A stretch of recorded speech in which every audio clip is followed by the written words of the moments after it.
नमस्कार दोस्तों, आप सभी लोगों का स्मार्ट लर्निंग यूट्यूब चैनल में हार्दिक स्वागत है। इन्वायरमेंट एंड इकोलॉजी की जो सीरीज चल रही थी, उसमें ये 5वां लेक्चर है। चौथे लेक्चर में के बारे में हम लोगों ने डिस्कस किया था कि इन्वायरमेंट जो पोल्यूशन है, इस पे हमारा लेक्चर था चौथा। उसमें हम लोगों ने देखा था कि पोल्यूटेंट कितने प्रकार के होते हैं एंड उसमें शुरू किया गया था कि कॉज ऑफ पोल्यूशन क्या है, पोल्यूशन के का जो क्लासिफिकेशन था उसके बारे में हम लोगों ने चर्चा करी थी। देन उसके बाद हम लोग आज जो चर्चा करेंगे वो हम लोग करेंगे एयर पोल्यूशन पे। ठीक है, तो फिर बढ़ते हैं आज अपनी लेक्चर की ओर। एक जो मोटिवेशन लाइन है, इसको हम लोग अपने ध्यान में रखेंगे और इस लेक्चर को आगे बढ़ाएंगे। ठीक, समय के पास इतना समय नहीं है कि वो आपको दोबारा समय दे सके। ठीक, इस लाइन ये लाइन बहुत महत्वपूर्ण है और इसको अगर एक बार अपने जीवन में उतार सके तो आपका जीवन बहुत ही हितकारी एंड सुलभकारी हो सकता है। ठीक, तो फिर हम लोग आगे बढ़ते हैं। ठीक, बात करते हैं एयर पोल्यूशन की। हाँ, उसके साथ साथ ये है कि आप सभी लोग चैनल को सब्सक्राइब कर लें, लाइक कर लें और शेयर कर लें। ठीक, और इसको अधिक से अधिक लोगों तक पहुंचाएं और अपने इस स्मार्ट लर्निंग परिवार में अधिक से अधिक लोगों को जोड़ने का प्रयास करें। ठीक, वही आपकी हमारे लिए गुरु दक्षिणा होगी। देन शुरू करते हैं। एयर पोल्यूशन, एयर पोल्यूशन के बारे में अगर देख लिया जाता है कि ये क्या होता है कि एग्रीवेटेड होता है एंड इसका जो डेवलपमेंट है 4 प्रकार का होता है। ठीक है, और ठीक, इसमें ये होता होता है कि इंक्रीजिंग ट्रैफिक हो जाती है और growing cities, rapid economic development and industrialisation. ठीक, इंडस्ट्रियलाइजेशन, ठीक, औद्योगिकीकरण। तो ये मेन 4 कॉज हैं एयर पोल्यूशन के सबसे ज्यादा, जो क्या होता है एग्रीवेटेड होता है। ठीक, एयर पोल्यूशन का इसमें ये 4 महत्वपूर्ण जो कॉज बताए गए हैं: इंक्रीजिंग ट्रैफिक, ट्रैफिक का बढ़ाना, एंड ग्रोइंग सिटी मतलब सिटीज जो सिटी ग्रो हो रही है, बढ़ रही है, शहरों की संख्या जो बढ़ रही है वो है, रैपिड इकोनॉमिक डेवलपमेंट। ठीक है, और एक है औद्योगिकीकरण। ये 4 मेनली कॉज होते हैं जो क्या होता है कि एयर पोल्यूशन बढ़ाने में एक महत्वपूर्ण भूमिका निभाते हैं। और अगर आगे बात किया जाए तो कि the presence in the atmosphere of one और मोर contaminant in such quality for such duration as the injurious and tends to be injurious to be human health and welfare animal and plant life। ठीक, तो ये क्या होता है कि अगर environment pollution बढ़ता है तो सबसे ज्यादा जो इंजीरियस होते हैं उनमें क्या सबसे ज्यादा क्या होता है कि ह्यूमन जो हेल्थ है उसको नुकसान पहुंचता है, उसके वेलफेयर को नुकसान पहुंचता है।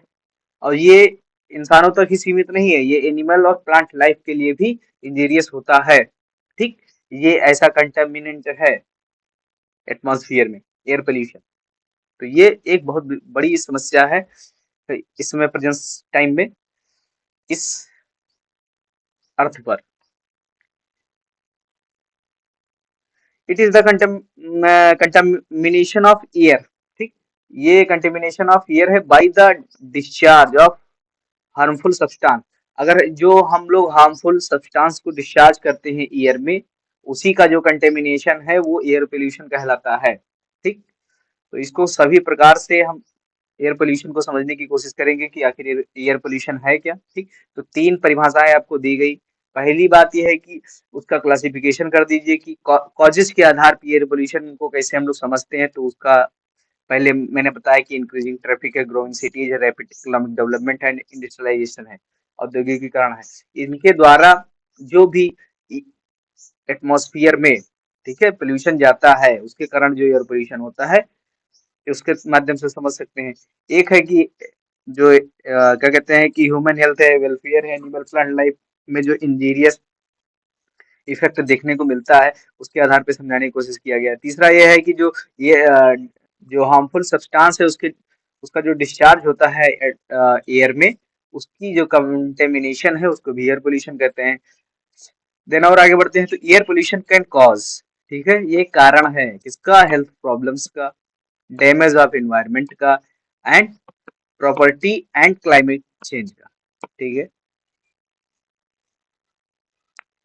तो ये जो कॉज बनता है एयर पोल्यूशन, वो मेनली हेल्थ प्रॉब्लम क्रिएट करता है, डैमेज ऑफ एनवायरनमेंट होता है, पर्यावरण को बहुत ज्यादा नुकसान होता है, प्रॉपर्टी एंड क्लाइमेट चेंज होता है। ठीक, तो ये होता है एयर पोल्यूशन के इफेक्ट। देन आगे बढ़ते हैं हम लोग।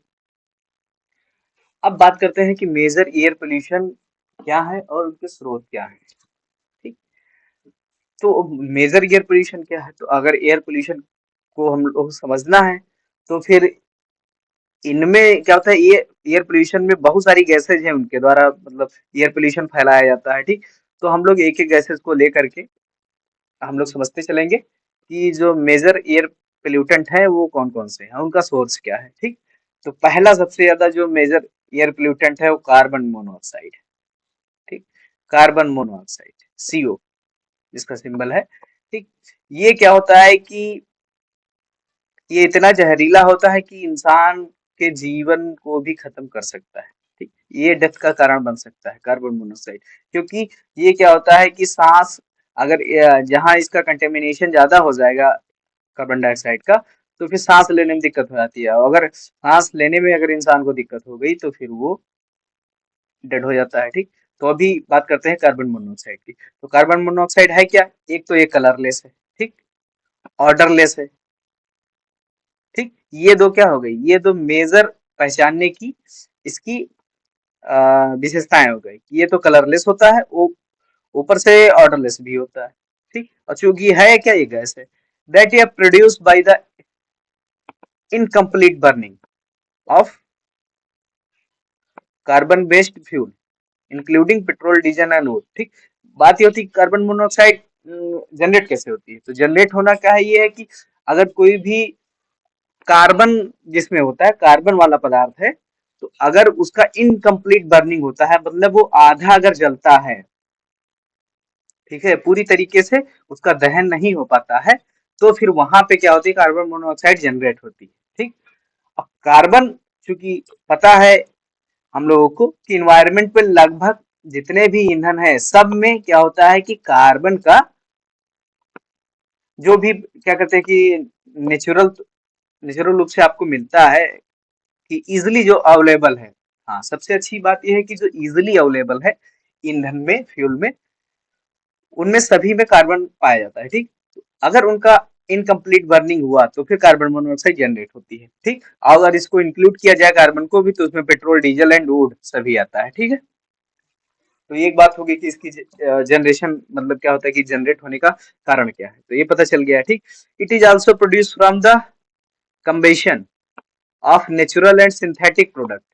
अगर कोई नेचुरल एंड सिंथेटिक प्रोडक्ट है उसका भी कंबंसन करते हैं, ठीक, तो फिर उसमें भी कार्बन मोनोऑक्साइड जनरेट होती है। जैसे एग्जांपल ले लिया जाए सिगरेट। ठीक, सिगरेट को भी जलाएंगे तो फिर कार्बन मोनोऑक्साइड जनरेट होती है, इसीलिए भाई सिगरेट को कम कंज्यूम करना चाहिए। ठीक, it it lowers the amount of oxygen, ठीक है, दैट इंटर आवर ब्लड।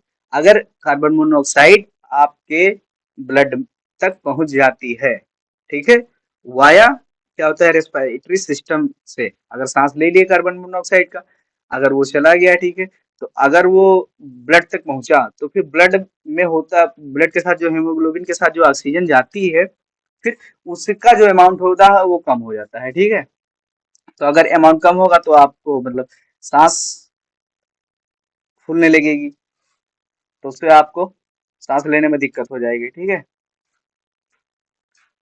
तो फिर क्या कहते हैं कि ये कार्बन मोनोऑक्साइड का एक इफेक्ट हो गया।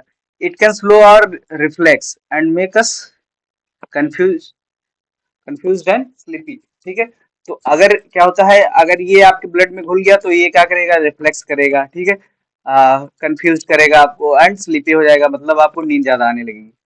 ठीक है, तो ये कार्बन मोनोऑक्साइड के प्रभाव हो गए। दूसरे प्रकार का हम लोग देखते हैं कार्बन डाइऑक्साइड। ठीक, कार्बन डाइऑक्साइड क्योंकि ये होता यह है कि यह जीवन के लिए महत्वपूर्ण भी है, बट क्या होता है एक सीमा तक। अगर मान लिया जाए कि ये एक निश्चित अमाउंट है, इन्वायरमेंट में एक निश्चित अमाउंट है, certain percentage of carbon dioxide जो होनी चाहिए, अगर वहां तक है तो फिर ये क्या होता है कि एयर पोल्यूशन के अंतर्गत नहीं आता है। अगर इनकी संख्या बढ़ती है, ठीक है, तो फिर क्या होता है कि ये एयर पोल्यूशन के अंतर्गत इनको कैटेगराइज किया जाता है। ठीक, तो फिर इसमें देख लिया जाता है। It is the principle of green house gas emit. ठीक है, ग्रीन हाउस गैस का जो एमिशन होता है उसका जो प्रिंसिपल है वो कार्बन डाइऑक्साइड से शुरू होता है। As a result of human activities, जो रिजल्ट होता है एमिशन का जो ग्रीन हाउस गैसेस का, उसमें ह्यूमन एक्टिविटीज जो है वो इन्वॉल्व रहती है, such as the burning of कोयल। ठीक, अगर हम लोग कोयला जलाएंगे तो फिर ये है, फिर ऑयल को जलाएंगे तो फिर ये फिर नेचुरल गैसेस, इन सभी को अगर हम लोग इन सब का अगर बर्निंग करते हैं, जलाते हैं, ठीक है, ईंधन के रूप में इसको कंजम्पशन करते हैं, तो फिर क्या होता है कि CO2 जनरेट होती है, और CO2 अगर जनरेट होती है तो वो कारण किसका बनती है? ग्रीन हाउस गैसेस का। ठीक, तो अगर ग्रीन हाउस गैसेज बढ़ती हैं तो फिर वो किसमें आ जाता है? एयर पोल्यूशन के अंतर्गत उसको कैटेगराइज किया करने लग जाया जाता है। ठीक है, देन आगे बढ़ते हैं। फिर आ जाता है CFC, क्लोरोफ्लोरोकार्बन्स। ये में ये क्या हो रहा है कि ये मेजर गैस है जो क्या करती है? ग्रीन हाउस गैस को जनरेट करती है। ठीक, these are gases that are release mainly from air conditioning system. जो CFC होता है वो जनरेट कहाँ से होता है? मेनली जनरेट होता है एयर कंडीशनिंग सिस्टम जो होता है, चाहे वो AC हो गया या फिर अदर सोर्सेज जो है, एयर कंडीशनिंग के जितने भी सिस्टम है उनसे सबसे ज्यादा ये जनरेट होती है। फ्रिज हो गया, रेफ्रिजरेटर हो गया, एंड रेफ्रिजरेशन। ठीक है, रेफ्रिजरेटर जो हो गया, ठीक है, उसके माध्यम से एयर कंडीशनिंग सिस्टम हो गया, फिर या फिर रेफ्रिजरेशन जो हो गया, ठीक, उससे CFC निकलता है। ठीक, when release into the air, CFC rise in stratosphere. अगर ये क्या होता है? CFC राइज कर जाती है स्ट्रेटोस्फियर में, तो वहां क्या करती है कि where they come in connect few other gases, तो ये CFC वहां जाकर के अदर गैसों के साथ मिलती है, और ये क्या करते हैं? लीड करती है रिडक्शन ऑफ ओजोन को। ठीक, तो जो वहां ओजोन का जो रिडक्शन है, ठीक, उसको ये कम कर देती है। ठीक है, जैसे पहले मान लिया जाए कि पहले इतना था, ठीक, अब CFC पहुंच गई तो ये ओजोन लेयर इतनी रह गई। ठीक, तो इसका रिडक्शन हो गया, मतलब ये ओजोन क्या हो गया? ओजोन टूट, जैसे ओजोन में होता क्या है? ऑक्सीजन के 3 परमाणु होते हैं। ठीक है, तो ये क्या होता है कि अगर यहाँ पे CFC पहुंच जाती है तो ये ओजोन के 3 परमाणु से घटकर 2 परमाणु हो जाते हैं। ठीक, तो वो क्या हो जाती है? ऑक्सीजन गैस हो जाती है, तो ऑक्सीजन गैस रिलीज हो जाती है। ठीक, तो अब क्या हुआ कि ओजोन एक, अब एक जैसे दो भाग इसमें बोला जाएगा तो O2 निकलेगा और प्लस O निकलेगा। ठीक, वो जो हो जाएगा वो तीसरे ओजोन से जब मिलेगा, दूसरे वाले ओजोन से जब मिलेगा, तो वो फिर O2 हो जाएंगे। ठीक है, फिर उसमें से एक निकल जाएगा, तो ऐसे करके ऑक्सीजन की मात्रा बढ़ती जाती है और ओजोन की मात्रा घटती जाती है। ये रिडक्शन की प्रोसेस हो जाती है ओजोन की। ठीक, वहां पहुंचने पे CFC के कारण। तो protect the earth from the जो हार्मफुल जो अल्ट्रावायलेट रेज होती है सन की, क्योंकि अल्ट्रावायलेट जो रेज होती है उसको हमको प्रोटेक्ट अर्थ पे कौन करता है? वो कहलाती है, वो होता है ओजोन। ठीक है, तो अगर CFC बढ़ेगी तो ओजोन की अगर वहां जो लेयर है वो अगर घटेगी, उसका रिडक्शन होगा, तो फिर जो अल्ट्रावायलेट रेज होती है सन वाली, तो वो सीधे अर्थ पे आने लगेंगी, जो क्या हो जाएगा? ह्यूमन हेल्थ के लिए इंजीरियस हो जाएगा। ठीक, तो इसलिए जो CFC को, यह क्या है? ये मेजर एयर पोल्यूशन की कैटेगरी में आ जाता है। ठीक, अब बात करते हैं लेड की। लेड क्या है? It is a present in petrol. ठीक, लेड मेनली होता पाया कहाँ जाता है? पेट्रोल में पाया जाता है, डीजल में पाए जाते हैं, और जो लेड बैटरी होती है, पेंट्स हो गए, हेयर डाई जो प्रोडक्ट हो गए, उन सभी में ये लेड मिलता है। और lead affect children in particular, जो लेड जब सॉफ्टवेयर जो इफेक्ट करता है वो किसको करता है? चिल्ड्रन को करता है, बच्चों को करता है। ठीक, इट कैन कॉज, ये कारण बनता है किसका? नर्वस सिस्टम डैमेज का। कि अगर क्या होता है, लेड की मात्रा आपके शरीर में अगर बढ़ेगी, ठीक है, एयर में अगर उसका बढ़ जाएगा, तो अगर लेड वाली अगर हवा आप मतलब कंज्यूम करते हैं, तो फिर ये नर्वस सिस्टम डैमेज होने का कारण बनती है, डाइजेस्टिव प्रॉब्लम का कारण बनती है, and in some cases cancer का भी कॉज बनती है। ठीक, तो ये लेड बहुत विषाक्तकारी पदार्थ है। अभी बात आती है ओजोन की। अब ओजोन को बहुत अच्छे से समझना है। ठीक, क्योंकि ओजोन हमारे लिए बहुत महत्वपूर्ण गैस है। ठीक, it occur naturally in upper layer of the atmosphere. ठीक, ये जो ओजोन मेनली पाई कहाँ जाती है? जैसे यहाँ जो कैटेगराइज अगर वायुमंडल का किया जाएगा तो पहली जो लेयर होती है क्षोभमंडल की होती है, मतलब ट्रोपोस्फियर। दूसरी क्या होती है? स्ट्रेटोस्फियर, ठीक, मतलब संताप मंडल को, संताप मंडल, ठीक है। तो होता यह है कि जो क्षोभ मंडल है, तो हम लोग पहले कैटेगरी की बात करते हैं, अभी यहाँ पे ट्रोपोस्फियर की ही बात करी जाएगी केवल, क्योंकि जो इन्वायरमेंट सबसे ज्यादा यहाँ एटमॉस्फेयर जो पाया जाता है वो मेनली यही क्षोभ मंडल में सबसे ज्यादा पाया जाता है, ठीक, क्योंकि इसी में सारी मौसम ये घटनाएं होती हैं। तो बात इसकी हो गई, तो इसकी जो अपर लेयर होगी यहाँ, ठीक, मान लिया जाए कि जो इसकी एवरेज जो 12 से लेकर 18 किलोमीटर होती है, ठीक, 12 किलोमीटर कहाँ हो जाती है? ध्रुवों पे हो जाती है, और 18 किलोमीटर क्या हो जाती है? इक्वेटर पे हो जाती है, मतलब अ, जो इसकी लाइन होगी क्षोभमंडल की, ठीक।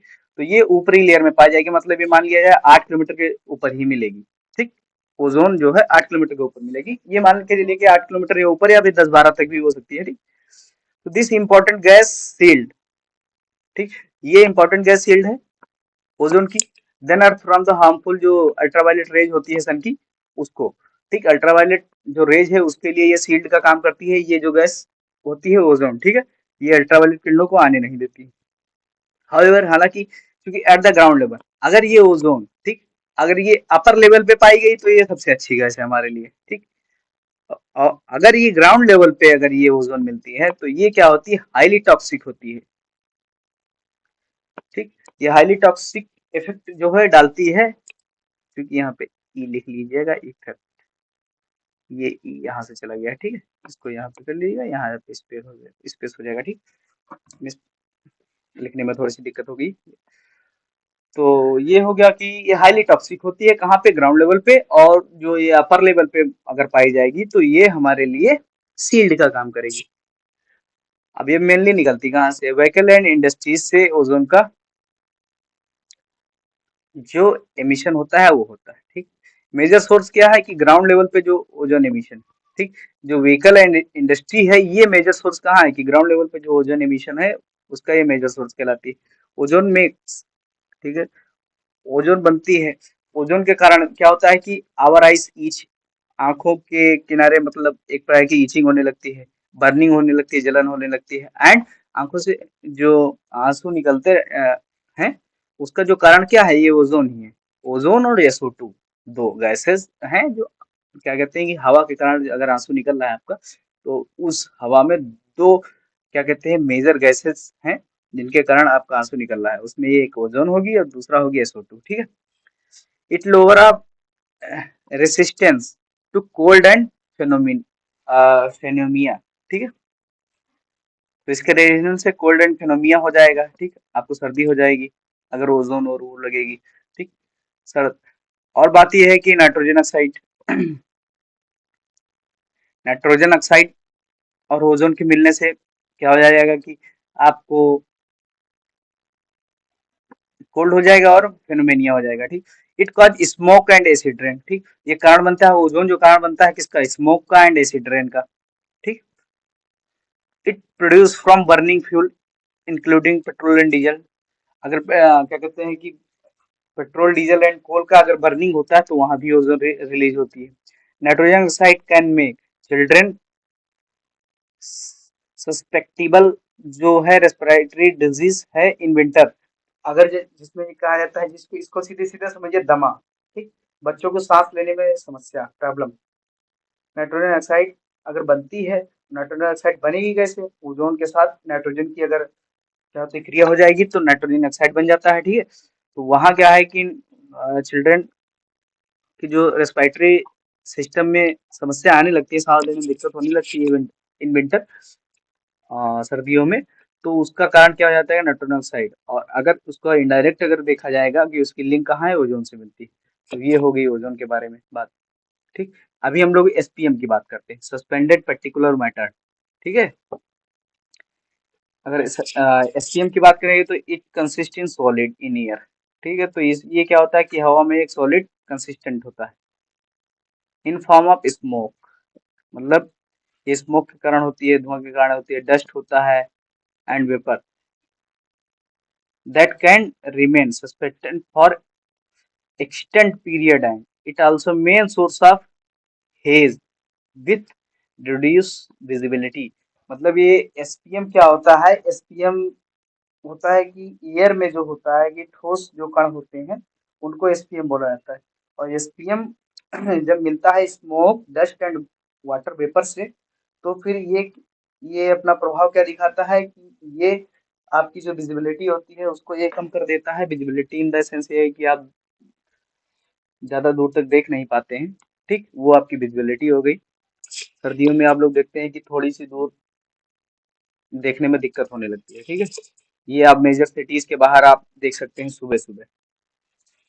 ठीक है, शाम को आप देखिए विजिबिलिटी आपकी कम हो जाएगी। रात में वही अगर 2-3 बजे देखेंगे तो क्या आपकी विजिबिलिटी ज्यादा रहेगी। दिन में वो विजिबिलिटी कम हो जाती है क्योंकि दिन में जो क्या होता है एयर पोल्यूशन बढ़ जाता है। ठीक, तो ये बात हो गई। The finer of this particles film breathed, अगर इसको ब्रीथ करते हैं can load in our lungs, और ये अगर आपके लंग्स में लोड हो गया तो काज किसका बनता है, लंग डैमेज का बनता है। ठीक, अगर एसपीएम आपके लंग में चला गया, अगर वहां वो ब्रीद हो गया, वहां ये इकट्ठा हुआ, तो फिर आपका लंग डैमेज हो सकता है, रेस्पिरेटरी प्रॉब्लम हो सकती है। ठीक, तो ये एसपीएम के प्रभाव हो गए। अभी बात करते हैं SO2 की, सल्फर डाइऑक्साइड की। सल्फर डाइऑक्साइड क्या है, it is a gas produce from burning coal. ठीक है, ये कोयले के जलने से होती है। मेनली थर्मल पावर जो प्लांट होते हैं उनसे ये SO2 जनरेट होती है सबसे ज्यादा। ठीक, सब अभी क्या होती है, पिछले क्लास में हमने एक क्या कहते हैं कि फिगर को समझा था, जहाँ पे क्या होता है एयर पोल्यूशन फैलता है। ठीक, मेनली जो SO2 जनरेट कहाँ से होती है, तो उसके बारे में हम लोग जो सल्फर साइकिल पढ़े थे। ठीक है, सल्फर साइकिल में हम लोगों ने ये देखा था कि थर्मल जो पावर प्लांट है वहां से सल्फर डाइऑक्साइड रिलीज होती है। सब इंडस्ट्रियल जो प्रोसेस है, कुछ इंडस्ट्रियल प्रोसेस होती है वहां से सल्फर डाइऑक्साइड जनरेट होती है। सच ए प्रोडक्शन ऑफ पेपर, अगर जहाँ पे कागज बनता है वहां पर हो गया। स्मेल्टिंग ऑफ मेटल्स, जहाँ पे जो धातुओं को पिघलाया जाता है, ठीक, वहां पे भी सल्फर डाइऑक्साइड रिलीज होती है, प्रोड्यूस सल्फर डाइऑक्साइड। ठीक, it a major contribution contributor होता है किसमें, स्मोक एंड एसिड रेन में।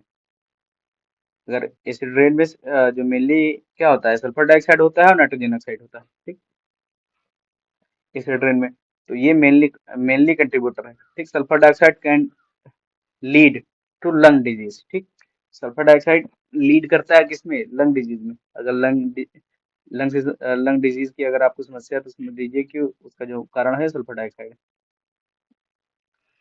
स्मोक, बात करते हैं स्मोक की। तो ये स्मोक जो टर्म है सबसे पहले यूज कब किया गया, 1905 में।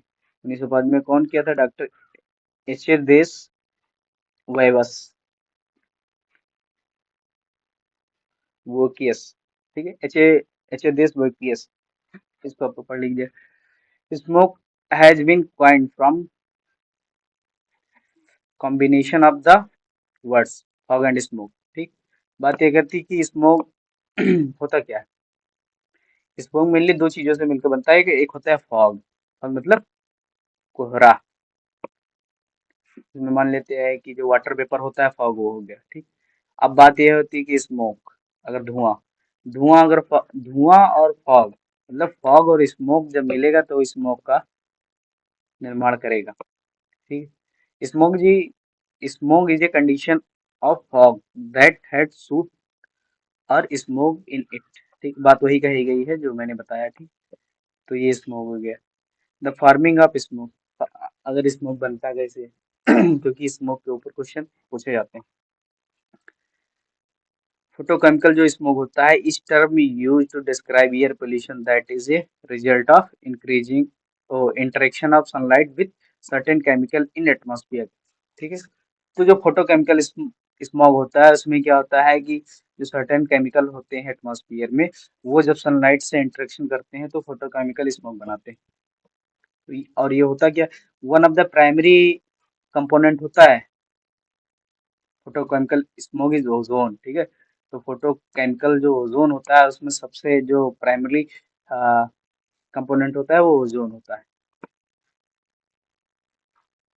ठीक, file ozone is the stratosphere protect earth from UV radiation. पहले बताया गया है कि अगर ये अपर लेवल पे होगा एटमॉस्फेयर में तो ये हार्मफुल यूवी रेडिएशन से हमको बचाएगा, और अगर ये ग्राउंड लेवल पे हो जाएगा तो ये हैजार्डस हो जाता है ह्यूमन हेल्थ के लिए। ग्राउंड लेवल जो ओजोन ग्राउंड लेवल ओजोन है कि फॉर्म व्हेन व्हीकल जो एमिशन है containing nitrogen oxide primarily from vehicle exhaust and volatile organic compound जो होते हैं, ठीक है, उसमें पेंट्स हो गया, सॉल्वेंट हो गया, प्रिंटिंग इंक्स हो गया, पेट्रोलियम प्रोडक्ट्स हो गया, पेट्रोलियम, ठीक है, व्हीकल्स हो गया, ये जब इंटरेक्ट करते हैं प्रेजेंस ऑफ सनलाइट तो फिर ये ग्राउंड लेवल ओजोन बनाते हैं, ठीक है। तो बात इसकी हो गई है ग्राउंड लेवल ओजोन की, पहले ही बता चुके हैं, तो वही सारी चीजें इसमें हैं, ठीक है। और स्मोक रेफर ए हैजी एयर, ठीक है, that cause of difficult breathing condition, it is a combination of various gases in water vapour and dust, ठीक है। तो बात तो वही हो गई कि अगर वो स्मोक को आप ब्रीथ करेंगे तो फिर आपको सांस लेने में समस्या हो जाएगी, क्योंकि उसमें होता है कि ऑक्सीजन का जो अमाउंट होता है वो कम हो जाता है। It occurrence and often link to heavy traffic, क्योंकि इसका जो लिंक है वो हैवी ट्रैफिक है, high temperature and calm winds है। अगर ये सारी चीजें अभी मिलेंगी आपको कि ठीक है, हैवी ट्रैफिक मिला, ठीक, ट्रैफिक बहुत ज्यादा है, हाईली टेम्परेचर्स है, ठीक, एंड काम विंड्स है, मतलब काम विंड्स मतलब हवा चल नहीं रही है, शांत है, ठीक, ड्यूरिंग इन विंटर, अगर ये विंटर में होता है तो wind speed is low and cause smoke, ठीक। अगर जैसे ये देखिए कंसेप्ट समझिए कि अगर हैवी ट्रैफिक हुआ, ठीक, तो ट्रैफिक अगर हैवी होगा तो उससे जो जनरेट वाला पोल्यूशन है वो ज्यादा होगा, ठीक, और अगर वो ज्यादा है, क्योंकि बात यह है कि हाई टेम्परेचर है, ठीक, और काम विंड है, हवा चल नहीं रही है, तो फिर बात ये होती है कि वहां स्मोक बढ़ जाता है, स्मोक मतलब धुआं बढ़ जाएगा, क्योंकि हवा चल नहीं रही है तो हवा ट्रांसफर नहीं हो रही, तो वहां स्मोक बन गया। एंड फॉग टू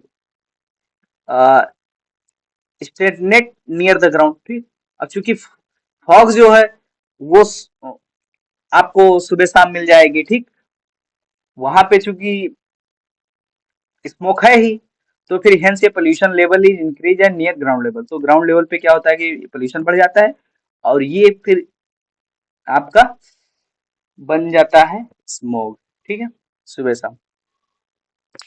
स्मोक क्या particles trapped in fog, smoke particle होते हैं वो ट्रैप्ड कर लिए जाते हैं किससे, फॉग के द्वारा, ठीक। इट ये येलो ब्लैक कलर, ये क्या, ये येलो एंड ब्लैक कलर में होते हैं, ठीक है। And this smoke often settled over cities for many days, और अगर ये एक बार सेटल कर गया, ठीक है, तो फिर ये एक प्रकार का अपना बना लेता है कि जैसे ये सिटी हो गई, ठीक, तो इसके ऊपर ये एक लेयर बना लेगा, ठीक है। अब ये लेयर एक बार अगर जनरेट हो गई तो फिर ये लेयर बढ़ती ही जाती है, ठीक है, जब तक पोल्यूशन कम नहीं हो जाएगा तब तक ये बढ़ती जाएगी, ठीक। फिर तो इसके घटने का क्या होता है कि ओवर डेज जब इसकी सनलाइट पड़ती है और हवा गर्म होती है, फिर हवा उठती है और दूसरी हवा इसका आकर स्थान लेती है, तब फिर ये स्मोक कम होता है। इसीलिए दिल्ली सिटी में क्या होता है कि सबसे ज्यादा विंटर में समस्या आने लगती है, क्योंकि इधर क्या होता है कि पश्चिमी UP and Haryana and Punjab में जब इसकी पराली की बर्निंग होती थी, ठीक, तो यहाँ से क्या होता था कि स्मोक चला जाता था, धुआं चला जाता था दिल्ली की तरफ, ठीक। और दिल्ली में चूंकि हाईली ट्रैफिक भी है, टेम्परेचर भी ठीक ठाक ही रहता है, और सर्दियों में हवा वहां चलती नहीं है, ठीक, तो फिर ये धुआं वहां पे इकट्ठा हो जाता है, और सुबह शाम चूंकि उसकी ऐसी वेदर कंडीशन है कि सुबह शाम वहां पे हल्की सी ओस गिरती है, तो उस ओस के द्वारा वहां स्मोक निर्माण हो जाता है, ठीक, तो उससे वहां दिक्कत होने लगती है। वही चीजें यहाँ समझाई गई हैं कि यहाँ मोटर व्हीकल है, बीओसी है, कंटेनिंग प्रोडक्ट्स हो गए, ठीक है, और फिर ये क्या करेंगे कि बीओसीज को यहाँ पे बनाएंगे वोलाटाइल ऑर्गेनिक कंपाउंड, ठीक है, तो ये फिर क्या जनरेट करेंगे, ग्राउंड लेवल ओजोन करेंगे।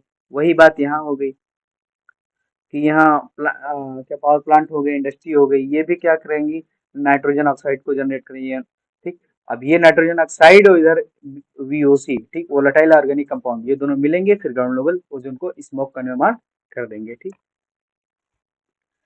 अब बात कर लेते हैं कि द इफेक्ट ऑफ स्मोक, ठीक।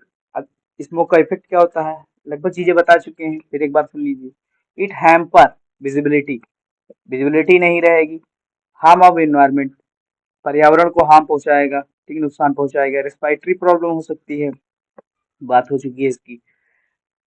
जो डेथ होगी वो रिलेटिंग टू ब्रोनोलिकल डिजीज में हो जाएगी, ठीक है। जो ब्रोनिकल डिजीज होती है उसकी जो डेथ रिलेटिंग जो परसेंटेज है वो बढ़ जाएगा स्मोक के कारण, ठीक। Heavy smoke greatly decrease ultraviolet radiation, ठीक। तो अल्ट्रावायलेट रेडिएशन है, अगर हाईली स्मोक है तो फिर उसको गिरा देगा। हाईली स्मोक का मतलब है यहाँ पे ओजोन ज्यादा हो जाएगी, तो अगर ओजोन ज्यादा होगी तो अल्ट्रावायलेट रेस कम हो जाएगी, ठीक है। तो देख लीजिए, हाँ ये फायदेमंद एक है, ये पॉजिटिव पॉइंट है केवल स्मोक का बस।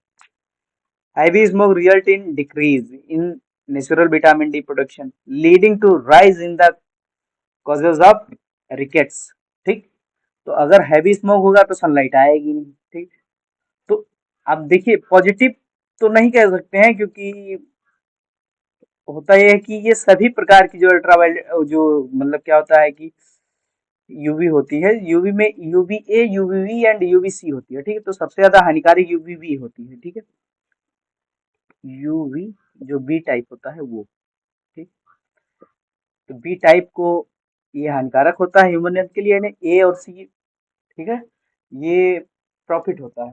तो ये सबको रोक देती है। तो ये अगर नहीं होगा, क्या कहते हैं, सनलाइट नहीं आएगी तो फिर विटामिन डी की परसेंटेज घट जाएगी। अगर विटामिन डी की परसेंटेज घट गई तो फिर रिकेट्स की प्रॉब्लम आने लगेगी। तो ये इफेक्ट हो गया स्मोक के, ठीक है। अब बात करते हैं कि इंडोर जो एयर पोल्यूशन है वो क्या होता है। It refers to the physical, chemical and biological जो कैरेक्टरिस्टिक होती है of air in the indoor environment within a home और इंस्टीट्यूशन एंड कमर्शियली जो फैसिलिटीज होती हैं उनमें जो पोल्यूशन होता है वो इंडोर एयर पोल्यूशन के अंतर्गत आता है। क्योंकि मुझे एक क्वेश्चन दिखा था उसके ऊपर मैंने, ठीक है, इंडोर एयर पोल्यूशन की एक हेडिंग इसमें ऐड कर दी है, ठीक। बाकी और कुछ नहीं। बात करते हैं कि लास्ट है जो क्या कहते हैं, फ्लाई एश, ठीक। फ्लाई एश बहुत इंपॉर्टेंट है। ये मेजर क्या होता है कि एयर पोल्यूशन बढ़ाता है, ठीक। अब बात करते हैं फ्लाई एश क्या होती है। फ्लाई एश मतलब ये राख होती है, फ्लाई एश, ठीक। राख से, राख आप लोग जानते होंगे। तो ash is produce whenever combustion of solid material take place, ठीक। अगर किसी जगह पे, एक जगह है, ठीक है, वहां पे अगर सॉलिड मटेरियल का अगर कंजम्पशन किया जाता है, कंबशन कंबेशन मतलब दहन किया जाता है, ठीक है, तो फिर वहां क्या जनरेट होती है, राख जनरेट होती है, फ्लाई एश जनरेट होती है, ठीक। A fly ash is one such residue with rise with the gases into atmosphere, ठीक है। क्योंकि ये फ्लाई एश होता है कि ये ऐसा कंटिमिनेंट होता है, ठीक है, जो हवा में पाया जाता है, ठीक है। ऐसी राख, जो सीधा सीधा मतलब है, राख दो प्रकार की होती है, ठीक है। होता एक हैवी राख होती है और एक होती है कि तो हल्की राख होती है। तो जो हल्की राख होगी वो फ्लाई एश कहलाएगी, और जो हैवी होगी वो मेनली जो हम लोग देखते हैं राख वो है, ठीक।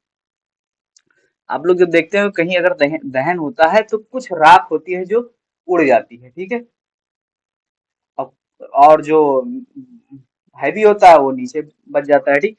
तो जो उड़ती हुई राख है, जो हल्की राख है, उसी को फ्लाई एश कहा जाता है, ठीक। आप देख लेते हैं nearly 73 of India total installed जो power generation capacity in thermal है, ठीक, of which 90% is cold based generation. 73% जो इंस्टॉल्ड हो चुके हैं कि पावर जनरेशन जो कैपेसिटी है थर्मल पावर प्लांट की, उसमें, और उसमें से भी जो 90% है जो कोयला बेस्ड जनरेशन है with diesel, wind and gas and steam makeup rest, तो उन सभी के द्वारा फ्लाई एश का निर्माण होता है, ठीक। तो वहां इसको क्या होता है कि इसको एक लेयर बना करके जो भट्टी होती है उसमें एक प्रकार का क्या कहते हैं कि फ्लाई एश को रोकने के लिए एक पतली छन्नी लगा दी जाती है, ठीक। तो उसके द्वारा फ्लाई एश उड़ने नहीं पाता है, तो उसको वहां पे हवा को साफ करके हवा को रिलीज कर दिया था और फ्लाई ऐश को रख लिया था। फ्लाई ऐश को रखने के बाद अब फ्लाई ऐश का यूज बहुत सारे हम लोग कामों में लेते हैं। ठीक, अभी हम उसको नेक्स्ट स्लाइड में देखेंगे। अभी देखते हैं कि फ्लाई ऐश जो होता है उसका कंपोजिशन क्या है। ठीक है, उसमें मेनली होता है कि एल्यूमिनियम सिलिकेट होता है। ठीक, और जो सिलिकॉन डाइऑक्साइड होता है एंड कैल्शियम ऑक्साइड होता है। ठीक, सबसे ज्यादा जो लार्ज अमाउंट होता है वो एल्यूमिनियम सिलिकेट का होता है। अब बात करते हैं कि जो फ्लाई ऐश पार्टिकल और ऑक्साइड रिच होता है। ठीक, इसमें ऑक्साइड की प्रधानता होती है। कंसिस्ट इसमें कंसिस्ट क्या क्या होता है इसमें, तो सिलिका हो गया, एल्यूमिना हो गया, ऑक्साइड ऑफ आयरन भी होता है, कैल्शियम होता है and magnesium and toxic heavy metals like lead, arsenic, cobalt and copper. ठीक, तो इतनी सारी चीजें क्या होती है फ्लाई ऐश के अंतर्गत पाई जाती है। अब बात आती है कि अभी वही जो हम बात कर रहे थे पूरा की हाई, जो हाउ इट इज कलेक्टेड, मतलब इसको कैसे कलेक्ट किया जाएगा। ठीक, तो फ्लाई ऐश को कैसे कलेक्ट करते हैं। ठीक, तो fly is generally captured by जो होता है इलेक्ट्रोस्टैटिक पार्टिसिपेटर। एक होता है प्लेट होती है जिसको इंस्टॉल कर दिया जाता है उस भट्टी में, जो भट्टी की चिमनी होती है वहां पर, और अदर पार्टिकल फिल्टरेशन इक्विपमेंट जो होता है before the fuel gases reach the chimneys of cold fire power plant. तो उनके बीच ये लगा दिया जाता है, वहीं से उसको कलेक्ट कर लिया जाता है फ्लाई ऐश को। अब बात करते हैं कि फ्लाई ऐश की जो इन्वायरमेंटल इफेक्ट है वो क्या क्या है। ठीक, तो इट इफ अगर fly ash is not captured, अगर इसको कैप्चर नहीं किया जाएगा तो ये डिस्पोज हो जाएगा, कहाँ हो जाएगा, एटमॉस्फेयर में। तो इट कैन पोल्यूट एयर। ठीक, ये एयर को पोल्यूट करेगा एंड वाटर कंसिडरेबली। ठीक है, क्योंकि होता यह है कि चिमनीज में पानी के फुहारे मारे जाते हैं। ठीक, जिससे क्या होता है कि जो हवा में जो राख की मात्रा हो वो कम हो। ठीक, तो यहाँ पे एक तो जो हवा में निकल गया उससे एयर पोल्यूशन बढ़ेगा, और जो उस पानी में घुल गया वो पानी क्या हो जाता है, खुले में ऐसे रिलीज कर दिया है तो उससे क्या होता है, वाटर जो पोल्यूट हो जाता है। तो वही चीजें यहाँ पे लिखी गई है। ठीक, इट कॉज रेस्पिरेटरी प्रॉब्लम। ठीक, तो ये कॉज बनती है रेस्पिरेटरी प्रॉब्लम की। ठीक, सांस की समस्या बनती है। Fly ash in the air slowly settle and leave and crops in field in area near to thermal power plant and lower the plant yield। ठीक, फ्लाई ऐश के कारण होता है कि जो एयर में इनका मतलब क्या होता है कि सेटल हो जाते हैं एयर में फ्लाई ऐश। ठीक, अब वो हो जाती है क्रॉप फील्ड में। ठीक, अब वहां जो फसलों के ऊपर ये धीरे धीरे जम जाते हैं। ठीक, तो जम जाते हैं तो क्रॉप की जो फसल है उसका अच्छी तरीके से विकास नहीं हो पाता है, और पौधे जो है अच्छी अच्छी पैदावार नहीं दे पाते हैं, जिससे क्या होता है कि उनकी जो प्लांट यील्ड हो जाती है वो कम हो जाती है। ठीक, उनकी पैदावार कम हो जाएगी। जो ऐसे खेत कहाँ पाए जाएंगे, मेनली जो थर्मल पावर प्लांट के अगल बगल के जो क्षेत्र हैं वहां पाए जाएंगे। ठीक, अब इसकी एडवांटेजेस क्या है। ठीक, ये फायदा क्या है फ्लाई ऐश से, तो ये क्या होता है कि cement can be replaced by fly ash up to 35%। ठीक, तो फ्लाई ऐश के द्वारा जो है सीमेंट को रिप्लेस कर दिया गया 35% तक। ठीक, तो पहले सीमेंट 100% यूज होता था, अभी फ्लाई ऐश के आ जाने से वो क्या होता है कि 65% ही सीमेंट यूज होती है, उसमें 35% फ्लाई ऐश आ जाता है। ठीक, thus reducing the cost of construction making roads. ठीक, तो इससे क्या होता है, हो जाती है जो कॉस्ट रिड्यूस हो जाता है जो प्रोजेक्ट है उसमें, क्योंकि 35% फ्लाई ऐश यूज हो जाती है। फ्लाई ऐश के द्वारा ब्रिक्स का भी होता है, ईंटों का भी निर्माण किया जा रहा है। Are light in weight. ठीक, जो जो क्या होता है, लाइट इन वेट होते हैं, उनका वजन कम होता है and offer high strength and durability. ठीक, क्योंकि और इसके साथ साथ ही हल्के होने के साथ साथ ये बहुत हाई मजबूत, हाईली स्ट्रेंथन होते हैं, मतलब बहुत मजबूत होते हैं, और इनकी ड्यूरेबिलिटी भी होती है, मतलब ये बहुत अधिक समय तक चलने वाली ईंट होते हैं। ठीक, जो फ्लाई ऐश से बनते हैं। Fly ash is a better fill material for road embankment, जो होते हैं गड्ढे होते हैं उनको भरने के लिए रोड पर जो फिलिंग मटेरियल जो फ्लाई ऐश के द्वारा तैयार किया जा रहा है। ठीक, एंड कंक्रीट रोड्स, जो कंक्रीट रोड है उनमें भी इनका प्रयोग किया जा रहा है। तो fly ash can be use in रिकॉम रिकॉम्बिनेशन। ठीक है, फॉर वेस्टलैंड। ठीक, तो जो वेस्टलैंड है उनमें फ्लाई ऐश का मतलब वहां पे डाल दिया जाता है, ठीक। और देन ओवर द ईयर वो क्या हो जाता है, उपजाऊ भूमि हो जाती है, ठीक। तो ये कृषि में भी काम आता है। Abandoned mine can be filled up with fly ash, ठीक। जो माइंस बंद हो चुकी है उनको फिल करने में फ्लाई ऐश का प्रयोग किया जा सकता है, ठीक। Fly ash can increase the crop yield, ठीक। अब फ्लाई ऐश को फसल के ऊपर डालना नहीं है, फसल को अगर जड़ में देते हैं, ठीक है, तो फिर ये क्या होता है, इंक्रीज करता है क्रॉप यील्ड को, ठीक। And it also enhance water holding, ठीक। तो अब ये जब फ्लाई ऐश मिट्टी में मिलता है तो ये क्या होता है, वाटर होल्डिंग जो कैपेसिटी है लैंड की उसको बढ़ा देता है। मतलब होता है कि एक बार मिट्टी में अगर पानी उसको दे दिया गया तो वो अधिक समय तक पानी को होल्ड करके अपने पास रख सकता है, ठीक। तो ये जैसे काली मिट्टी में होता है, ठीक। तो बात ये होगी, ये इसका एडवांटेज हो गया फ्लाई ऐश का। अब बात आती policy measure of ministry of environment and forest. तो फिर ये क्या होते हैं, जो ministry of environment and forest है, ये क्या होता है कि नोटिफिकेशन 2009 में जारी करती है, has made it mandatory to use fly ash based product in all construction project, ठीक। तो जो भी क्या कहते हैं कंस्ट्रक्शन प्रोजेक्ट है उनमें फ्लाई ऐश का यूज करना मैंडेटरी हो गया है 2009 के बाद से, ठीक। जैसे रोड इम्बैंकमेंट वर्क्स हो गए, low lying land filling works हो गए, ठीक है, जो गड्ढा गुड्ढी वाले जो स्थान है उसको फिल करने में, with in 100 kilometre reduce of thermal power station, ठीक। जो क्या कहते हैं कि 100 किलोमीटर के रेडियस में होता है उनमें ये सारी चीजें जितनी भी होंगी, चाहे लाइंग ऑफ लैंड फिलिंग हो गया या फिर एम्बैंकमेंट ऑफ रोड हो गया, रोड कंस्ट्रक्शन हो गया या फिर कंस्ट्रक्शन प्रोजेक्ट जो भी वहाँ उस 100 किलोमीटर रेडियस में होगा, वो सारा क्या हो जाएगा, वो फ्लाई ऐश के द्वारा किया जाएगा, ठीक। To use fly ash in mine filling activities with क्या कहते हैं कि within 50 kilometre radius of thermal power plant, ठीक। तो ये आपका ये हो गया, एमओपी द्वारा हो गया। देन अभी देख लेते हैं कि हाँ, हाँ ये हमारा यहाँ पे आज यहाँ पे लेक्चर समाप्त होता है, ठीक। और बात करते हैं कि इस अच्छे से मोटिवेशन लाइन की, कि पसीने की स्याही से जो लिखते हैं अपने इरादों को, पसीने की स्याही से जो लिखते हैं अपने इरादों को, उनके मुकद्दर के पन्ने कभी कोरे नहीं हुआ करते। मतलब आप इतनी मेहनत करें अपने इरादों के पीछे, ठीक, कि किसी कैसे भी हम लोग अपने एम को अचीव करें, वो ठीक, वो हमारी सबसे बड़ी विनिंग कैपेबिलिटी होगी, ठीक।